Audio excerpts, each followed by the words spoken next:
So, we've been talking about Jacksonian democracy, and when we last left off, Andrew Jackson had defeated John Quincy Adams in the election of 1828, largely by claiming that Quincy Adams had won the previous election through a corrupt bargain.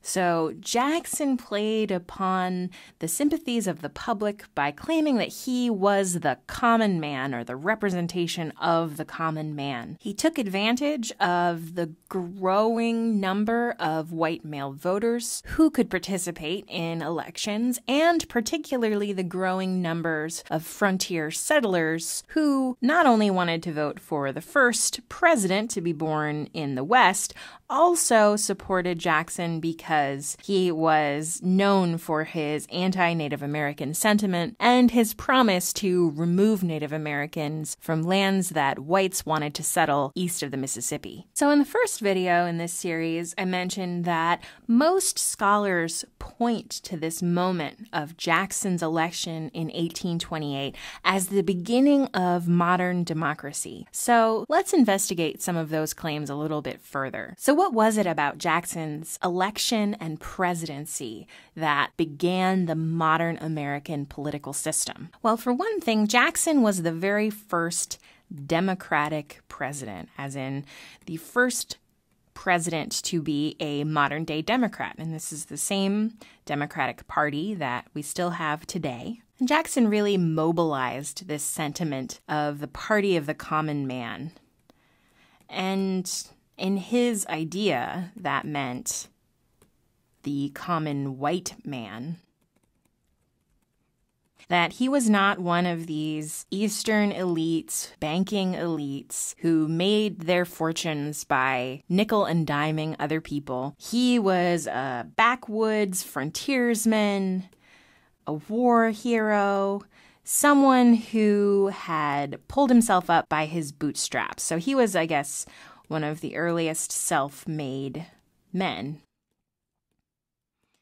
And it was clear from the get-go that the age of Jackson was going to be a completely different kind of political culture than had existed previously, because at his inauguration, he had a giant inaugural celebration. He opened up the White House to anybody. The rabble came in and they trashed the place. And the older aristocratic class of Washington politicians thought that this was more or less the end of the republic as they knew it. This was going to be the era of mob rule. But, the wheels didn't come off democracy. And one thing that Jackson really did was he rewarded his supporters.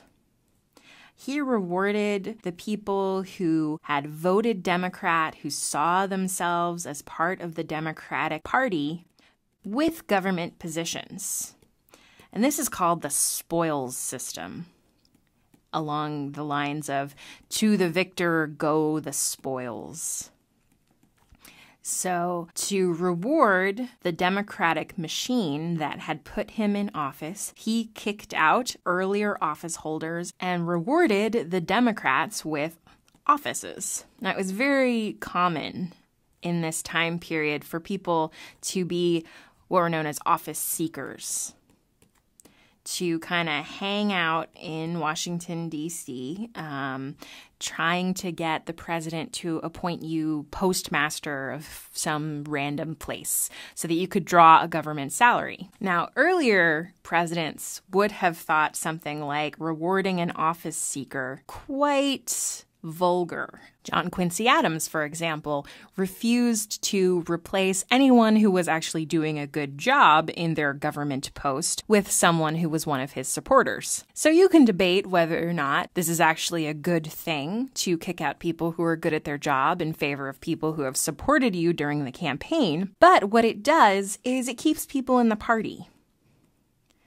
So it makes sure that even if the party loses, they know that they have put in their labor for the Democratic Party and later for the Whig and Republican Party. And so they're going to keep working to put their candidate in office so that they can reap some rewards. So this is one way in which Jackson kind of solidifies party politics, so that you stop just being a Jackson partisan, a Jefferson partisan, someone who follows a political candidate. And remember that earlier political candidates kind of stood as men of virtue, right? Now, the virtue is shifting from the men themselves to the party that they represent. And this party system was cemented by 1832, when Jackson was reelected, when they held a national nominating convention. This sounds very familiar to us today. And put out an official party platform.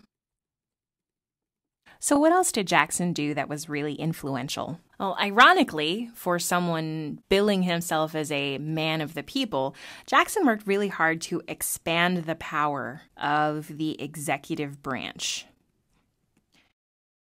So he wanted the presidency to be as powerful, if not more powerful, than the judicial branch or the legislative branch of the United States. So more powerful than the Supreme Court or Congress. There were two major instances where he shows his interest in becoming the most powerful part of the American government. One of these was in what's known as the Bank War, when Jackson attempted to kill the Bank of the United States, and he succeeded, because he thought that the National Bank was corrupt, that it benefited the elite, that it deserved more oversight from the federal government, some of which was true. And when Congress tried to recharter the National Bank, he vetoed the charter, basically saying that he felt that his vote was more important than the vote of Congress. And for this, a group of people who started to coalesce around their hatred for Jackson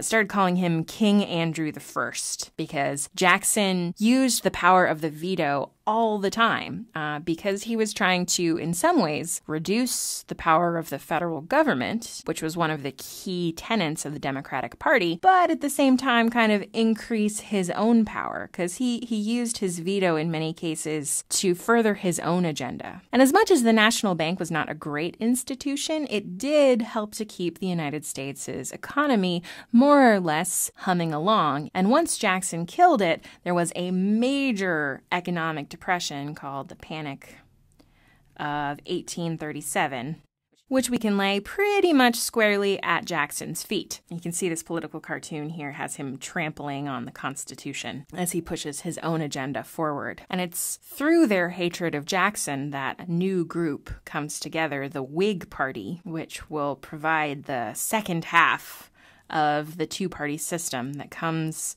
to the fore in this time period. So this is Andrew Jackson arguing that the president has more power than Congress. There's a second example of Andrew Jackson trying to argue that he had more power than the Supreme Court, which comes in the Trail of Tears. So Andrew Jackson represented the interests of white settlers who really saw Native Americans as no more than an obstacle to their continuous push westward, the availability of land, which they saw really as the cornerstone of American prosperity. And I can't do justice to the entire Trail of Tears here. We have an article about that, and there'll be more to come in the future. But suffice it to say that the American Indians, who were living in Georgia particularly, and who were known as the 5 civilized tribes, because they had adopted many of the ways of Europeans, including Christianity and in some cases slavery, the Supreme Court ruled that they were entitled to be treated as a sovereign nation. And so when Georgia is trying to remove Native Americans from their lands in Georgia, the Chief Justice of the Supreme Court, John Marshall, rules in their favor. And Andrew Jackson was quoted as saying, "John Marshall has made his decision. Now let him enforce it." So even though the Supreme Court defended the status of the Native Americans living in Georgia, east of the Mississippi in general, Andrew Jackson and the state of Georgia went ahead with forcing the 5 civilized tribes to move westward to Oklahoma, during which at least 3,000 people died. So Andrew Jackson serves a second term and finishes out his presidency in 1836. He considered running for a third term, decided against it. Instead, his crony Martin Van Buren, who's basically Andrew Jackson Jr., serves as president for 1 term. But due to the Panic of 1837, Martin Van Buren, like poor Herbert Hoover later, is forced to deal with an economic depression, and you know that people are never happy with the incumbent president when there's an economic decline. So, in the election of 1840, the Whigs, the opposition party to Andrew Jackson, run William Henry Harrison as their candidate. And he is mostly famous for being a fellow who died in office after only 40 days. But what's interesting about William Henry Harrison's campaign is that the Whigs have learned their lesson about the political climate of the Jacksonian age. They marketed William Henry Harrison as having been born in a log cabin, a war hero. He was a man of the people, just a common guy who had pulled himself up by his bootstraps. Now, none of this was true. William Henry Harrison was from Virginia. He was from a very wealthy family. He had been college educated. He was no more rough and tumble than John Quincy Adams had been. But the Whigs had learned a valuable lesson about what American political culture was like in the age of mass democracy. And from this point forward, it's clear that Americans don't like their politicians too highfalutin. And woe betide any candidate who wasn't born in a log cabin. The modern American political system had begun.